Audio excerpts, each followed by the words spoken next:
Hello students, अपनी commerce पाठशाला में आपका स्वागत है। मैं हूं डॉक्टर सारिका सचदेवा बजाज और आज मैं यहां पर हूं आपको क्लास +1 की अकाउंटेंसी पढ़ाने के लिए।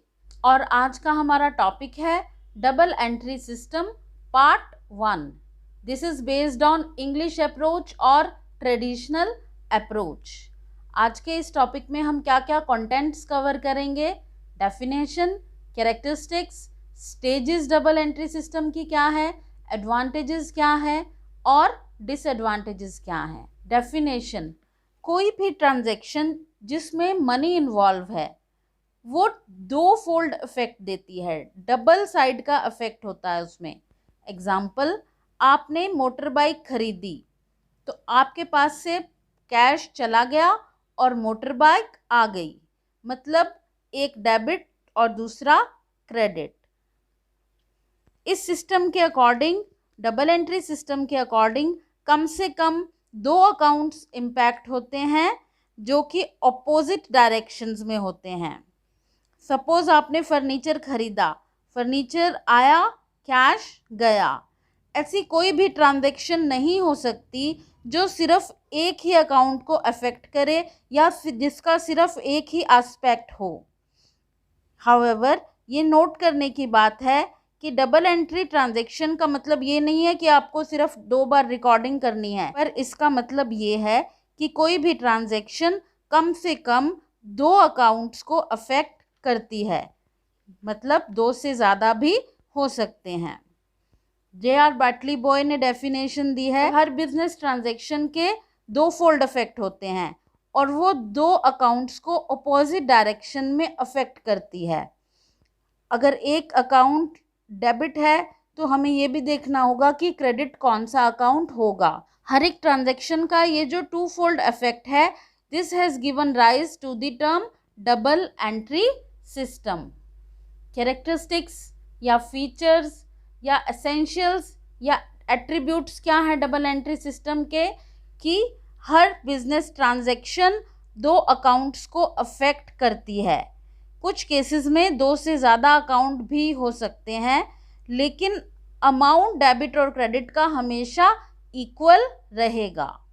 Second point, recording of both personal and impersonal aspects.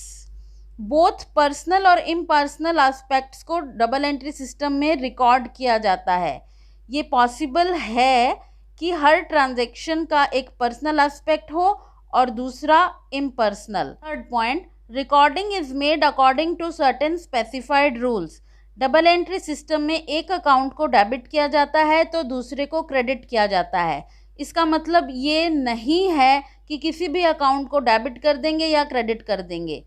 इसके डिटेल्स मैं आपको क्लासिफिकेशन ऑफ अकाउंट्स में करवाऊंगी, जो कि हमारा नेक्स्ट टॉपिक होगा, जिसमें आपको personal account, real account, nominal account के बारे में बताऊंगी। डिटेल डिस्कशन करेंगे इसके, जो कि अकाउंट्स के बेसिक्स हैं। तब तक के लिए आप मेरे वीडियो को लाइक करिए और चैनल को सब्सक्राइब करिए। Fourth point is preparation of trial balance. क्योंकि एक अकाउंट डेबिट होता है, दूसरा क्रेडिट होता है, डेबिट्स का टोटल हमेशा क्रेडिट्स के टोटल के इक्वल रहता है, बराबर रहता है। ये कैसे हमें पता चलेगा? ये जब हम ट्रायल बैलेंस बनाएंगे उससे हमें पता चलेगा। ट्रायल बैलेंस से अर्थमेटिकल एक्यूरेसी पता चलती है। तो प्रिंसिपल क्या हुआ डबल एंट्री सिस्टम का, कि हर एक डेबिट का एक क्रेडिट है और हर एक क्रेडिट का एक डेबिट है। स्टेजेस और parts of double entry system. Accounting process को हम 3 स्टेजेस में डिवाइड कर सकते हैं डबल एंट्री सिस्टम के अकॉर्डिंग। पहला पॉइंट है ओरिजिनल रिकॉर्ड। सारी ट्रांजैक्शंस को सबसे पहले प्राइमरी बुक्स में रिकॉर्ड किया जाता है, जिसे जर्नल कहते हैं। अगर ट्रांजैक्शंस बहुत ज़्यादा हैं तो हम उसे सब डिवीज़न ऑफ जर्नल या सब्सिडरी बुक्स भी मेंटेन कर सकते हैं। इस स्टेज को ओरिजिनल रिकॉर्ड स्टेज भी कहा जाता है। सेकंड पॉइंट है क्लासिफिकेशन। सारे अकाउंट्स को फिर हम लेजर में क्लासिफाई करते हैं। लेजर में पोस्टिंग करने को क्लासिफिकेशन स्टेज कहा जाता है। फिर है summary.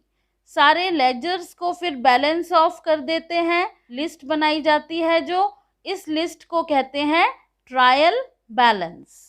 Advantages of double entry system और causes of its popularity. Point number 1, scientific system. इस सिस्टम में ट्रांजैक्शंस को कुछ स्पेसिफाइड रूल्स के अकॉर्डिंग रिकॉर्ड किया जाता है, इसलिए ये सिस्टम किसी भी और सिस्टम से ज़्यादा साइंटिफिक है और इसीलिए अकाउंट्स को ज़्यादातर कंट्रीज़ में ट्रेडिशनल या डबल एंट्री सिस्टम मेथड के अकॉर्डिंग बनाया जाता है। Second point, complete record of every transactions. Double entry system में सारे अकाउंट्स को 3 पार्ट्स में डिवाइड किया जाता है, पर्सनल अकाउंट, रियल अकाउंट और nominal account.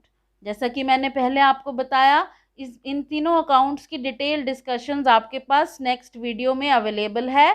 Double entry system part 2, classification of accounts. Point number 3, preparation of trial balance.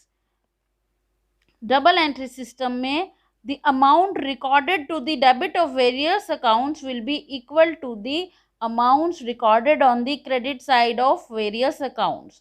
Debit balances और credit balances का टोटल हमेशा इक्वल आएगा और ट्रायल बैलेंस बनाने से हमें अपने अकाउंट्स की अर्थमेटिकल एक्यूरेसी को चेक कर सकते हैं। Next point, preparation of trading and profit and loss account. Trial balance की हेल्प से फिर ट्रेडिंग और प्रॉफिट और लॉस अकाउंट बनाया जाता है, जिससे हमें पता चलता है कि ग्रॉस प्रॉफिट कितना है, ग्रॉस लॉस कितना है, नेट प्रॉफिट कितना है या नेट लॉस कितना है।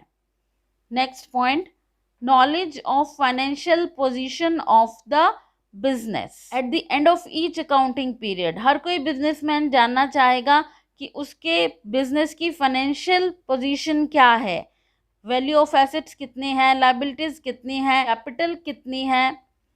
तो ये सब भी हमें डबल एंट्री सिस्टम से ही पता लग सकता है। Point number 6, knowledge of various information. आपको जो भी इंफॉर्मेशन चाहिए, जैसे कि पूरे साल में सेल्स कितनी की, परचेज कितनी की, क्लोजिंग स्टॉक कितना है, किससे कितना पैसा लेना है, किससे कितना पैसा किसको देना है, खर्चे कितने हुए, इनकम कितने हुए। डबल एंट्री सिस्टम में अकाउंट्स मेंटेन करने से हमें ये इन्फॉर्मेशन रियडली मिल जाती है। Lesser possibility of fraud. अब क्योंकि हर एक ट्रांजैक्शन के इम्पैक्ट करने वाले 2 अकाउंट्स हैं और उनको हमने डबल एंट्री सिस्टम से मेंटेन किया है, तो फिर अकाउंट्स में फ्रॉड करने की या मैनिपुलेशन करने की जो पॉसिबिलिटी है वो बहुत कम हो जाती है। Next point is legal approval. अगर हम डबल एंट्री सिस्टम के रूल्स के अकॉर्डिंग अकाउंट्स को मेंटेन करते हैं तो फिर जो लॉ है वो इन अकाउंट्स को एक्सेप्ट करता है as documentary evidence also. Next point, comparative study. अगर आपके पास सारी इंफॉर्मेशन है, कितनी एक्सपेंसेस हैं, कितने इनकम है, तो आप कंपैरिजन भी प्रॉपरली कर पाएंगे कि हमारा करंट ईयर में कितना एक्सपेंसेस हुआ, पिछले साल कितने एक्सपेंसेस थे, उससे पिछले साल कितने थे, इनकम कितनी बढ़ रही है, कितना घट रहा है, उसके रीजंस क्या हैं। तो ये सब हम कंपैरेटिव स्टडी कर सकते हैं अगर हमने डबल एंट्री सिस्टम के अकॉर्डिंग अकाउंट्स को मेंटेन किया है। Next point, helps management in decision making. अब क्योंकि जो भी इंफॉर्मेशन की ज़रूरत है वो क्विकली मिल जाती है तो और रिलायबल भी होती है, तो मैनेजमेंट अपने डिसीजंस प्रॉपर ले सकती है।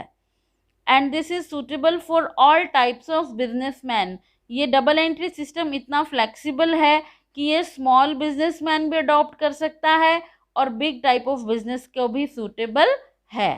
Disadvantages of double entry system. Disadvantages क्या हैं इसके? पहली बात, बहुत सारी बुक्स मेंटेन करनी पड़ती हैं, तो ये सिस्टम एक्सपेंसिव है जिसमें कॉस्ट ज़्यादा इन्वॉल्व है।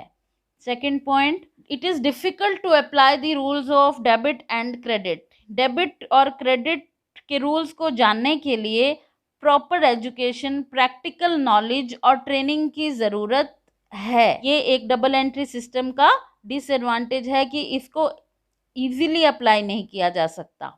Point number 3, only the arithmetical accuracy of the accounts is check. Trial balance बना के हम डेबिट बैलेंसेस का टोटल और क्रेडिट बैलेंसेस का टोटल तो मैच हो जाता है, लेकिन कुछ एरर्स, कुछ गलतियां हो जाती हैं अगर अकाउंट्स में, तो वो इसमें डिस्क्लेज नहीं होती। जैसे कि अगर कोई एंट्री अनरिकॉर्डेड रह गई हो, जैसे कि दोनों साइड्स में, डेबिट और क्रेडिट की दोनों साइड्स में कोई गलत अमाउंट एंटर कर दिया गया हो, या रॉन्ग अकाउंट में रिकॉर्ड कर लिया गया हो, या फिर कोई कंपनसेटिंग एरर हो। तो अब इन डिसएडवांटेजेस से हमें पता चला कि ये जो डिसएडवांटेजेस हैं ये पर्सन रिस्पॉन्सिबल के इनएफिशिएंसी और केयरलेस के कारण है। ये डबल एंट्री सिस्टम की डिसएडवांटेजेस प्रॉपरली नहीं है। डबल एंट्री सिस्टम साइंटिफिक है, सिस्टमेटिक है, फ्लेक्सिबल है, इसीलिए इसे एक्सटेंसिवली सारी कंट्रीज में यूज किया जाता है। Thanks for watching. Please like, share and subscribe अपनी कॉमर्स पाठशाला।